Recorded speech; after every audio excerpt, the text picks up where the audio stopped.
25 camera moves, one masterclass. If you want your AI films to look like professional cinema, you need to master how the camera moves through the digital space. Today, I'm covering all 25 techniques of cinematography, from dolly moves to infinite scale. This is the ultimate guide to prompting in AI filmmaking. Let's begin. Okay, so the first category is the walking camera, which are the dolly moves. So these moves feel like the camera is on a skateboard or on a train track moving through the scene. And under the walking camera or dolly moves is the slow dolly in. And in the slow dolly in, the camera moves towards the character, gently pulling the viewers into thoughts and emotion. And we use it for emotional moments, realizations, tension building, or quiet confidence. Then, secondly, in number 2, we have the slow dolly out camera moves. So the camera slowly moves backward away from the character, revealing more of the environment and making the moment feel reflective, lonely, or small in the scale. We use this to end the scene, show isolation, loss, or let the world swallow the character. And in number 3, we have the fast dolly in. So we use this when something clicks, a secret is revealed in the movie, or the character reacts to sudden danger or excitement. Then in the fourth, we have the dolly zoom. So the camera moves forward or backward while zooming in the opposite direction, making the background stretch or compress while the character stays the same size. We use this when the character realizes a shocking truth, feels pain, panic, or loses control of the situation. For the second category, we have the magic lens, and this camera moves use the AI power to change how big or small things look instantly. So at number 5, we have the extreme macro zoom. So we use this zoom to show obsession, deep thoughts, inner tension, or to transition from the physical world into a mental or symbolic space in our movie. The shot starts normally on the character, then the camera zooms in impossibly close so you can see the skin texture, the pores, or the microscopic details. It feels intense, invasive, and hyper-focused. Then at number 6, we have the cosmic hyperzoom. This is used to introduce our character in a movie in a grand way. Transitions between worlds or show destiny, skill, and importance.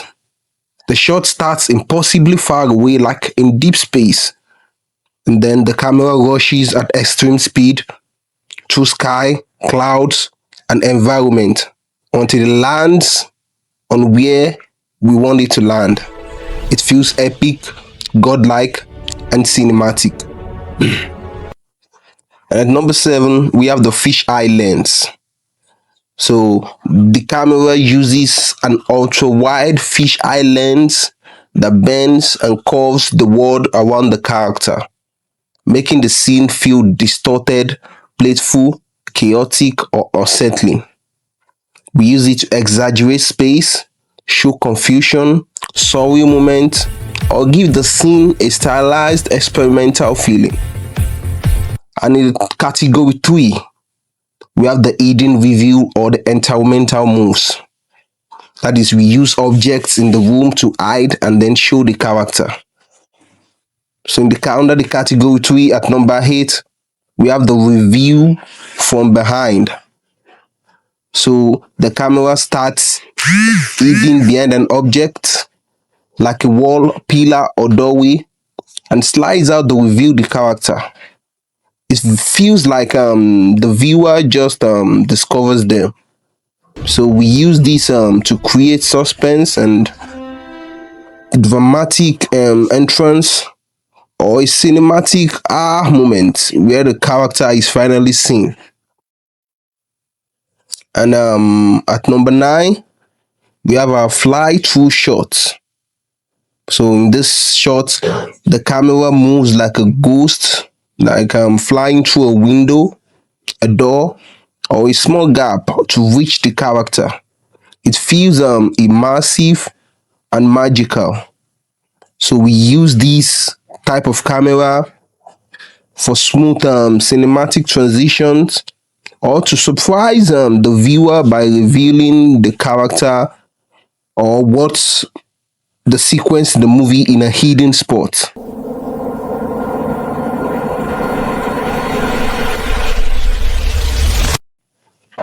And then our fourth category, the category 4, we have the shifting focus, which is we also call the lens manipulation. Here the camera stays still, but the blurriness changes. And under this category 4, at number 10, we have the focus pull, or the blur to sharp. So in this camera type, the scene starts completely blurry, as you can see in the video. Then gradually it sharpens on the character.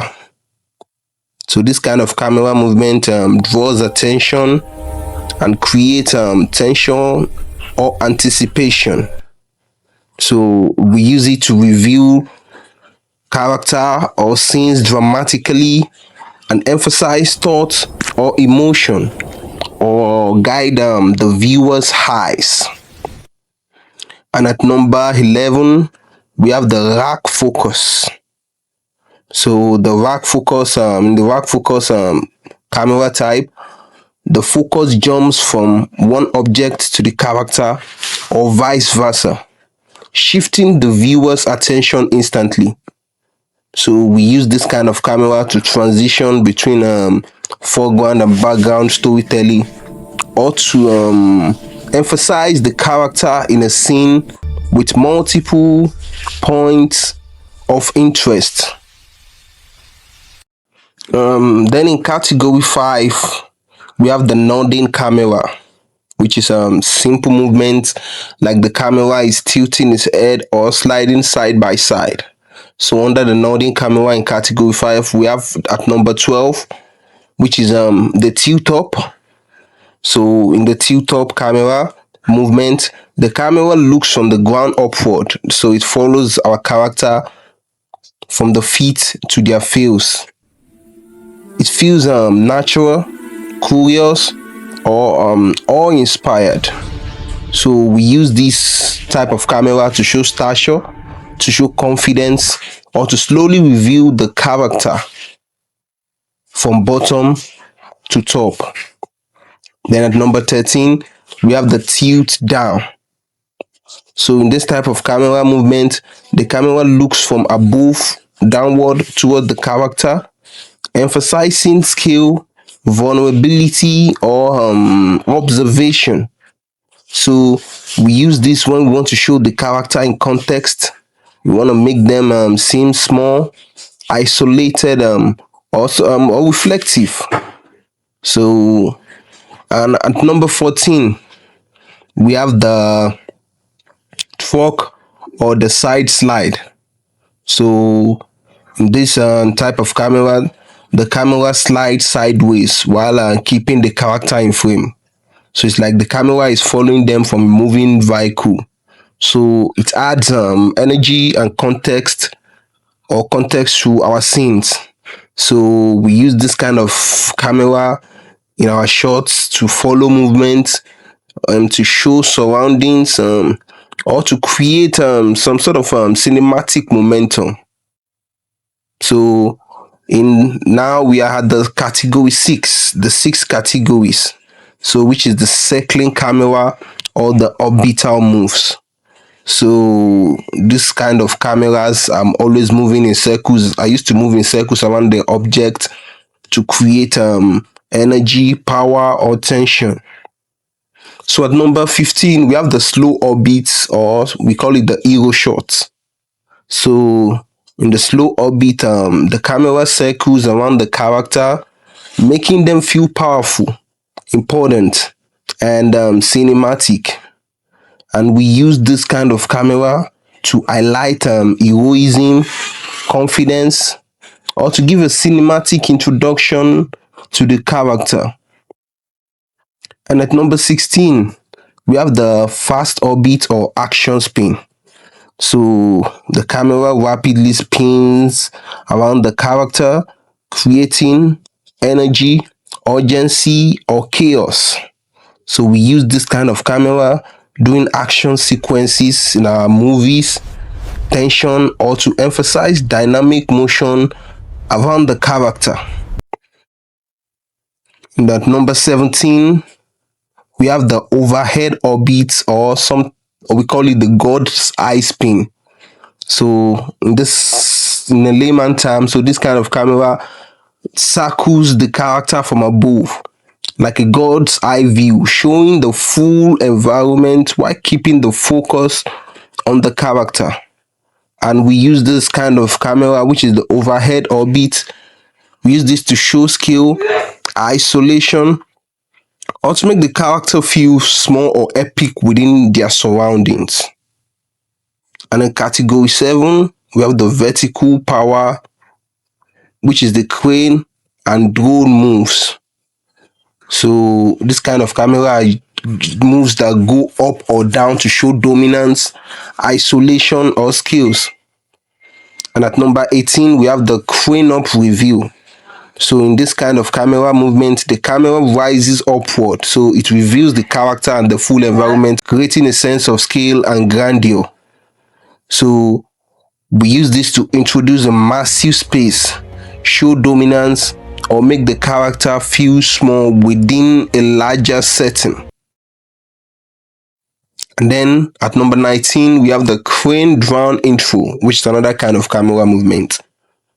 So in this kind of camera movement, the camera descends from above, landing on the character for a dramatic introduction. So when do we use this kind of camera? Well, we can use it to give the character a cinematic entrance or emphasize importance from an eye perspective.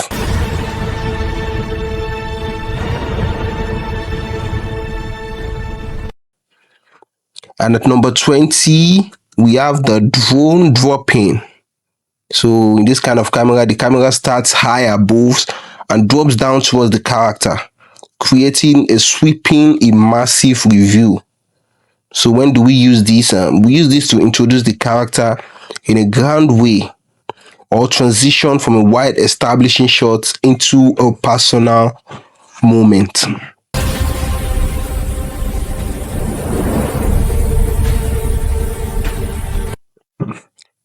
And then in our category 8, we have the digital reality breakers. So these are only AI camera moves. A normal camera cannot give you this kind of moves because they are impossible with a normal camera. So only AI can do this camera movement. But since we are doing AI, so it's applicable. So at number 21, we have the impossible wall pass through. So this kind of camera, the camera moves straight through a solid wall, door, or object to reveal the character inside. It feels impossible and surreal. And when do we use this kind of camera movement? We use it to create mind-bending transitions in our movies, reveal indie spaces, or give a sci-fi magical or hyper-real effect. And at number 22, apologies, we have the body orbit freeze camera. So in this kind of camera, the character freezes in time while the camera moves freely around them, capturing them from all angles. So we use this kind of camera to emphasize stillness, contemplation, or a surreal moment while giving dynamic perspective around the character. And at number 23, we have the gravity flip. So in the gravity flip kind of camera movement, the world rotates upside down while the character remains upright, defying physics and creating disorientation. So when do we use this kind of camera? We use it to convey chaos, dream sequences, supernatural events, or mind-bending visuals in our movies. So this is when we use this kind of camera, the gravity flip. So coming to our final category, which is the category 9, which is the emotional language cameras or storytelling moves. So this kind of camera is used to communicate feelings, not just motion. So, and coming in at number 24, we have the slow pushing monologue. So this camera type slowly moves forward towards the character as they speak or think, pulling the viewer emotionally closer. So we use this kind of camera to create intimacy, tension, or connection during dialogues or reflective moments in our movie or AI movies. And finally, at number 25, we have the locked off stillness. So in this kind of camera, there's really no movement. The camera stays completely still. It's not as if there's no movement, just that there's no camera movement. So the camera stays completely still, letting the character performance carry the scene. So we use this kind of camera for emotional weight, tension, or dramatic emphasis when motion isn't needed.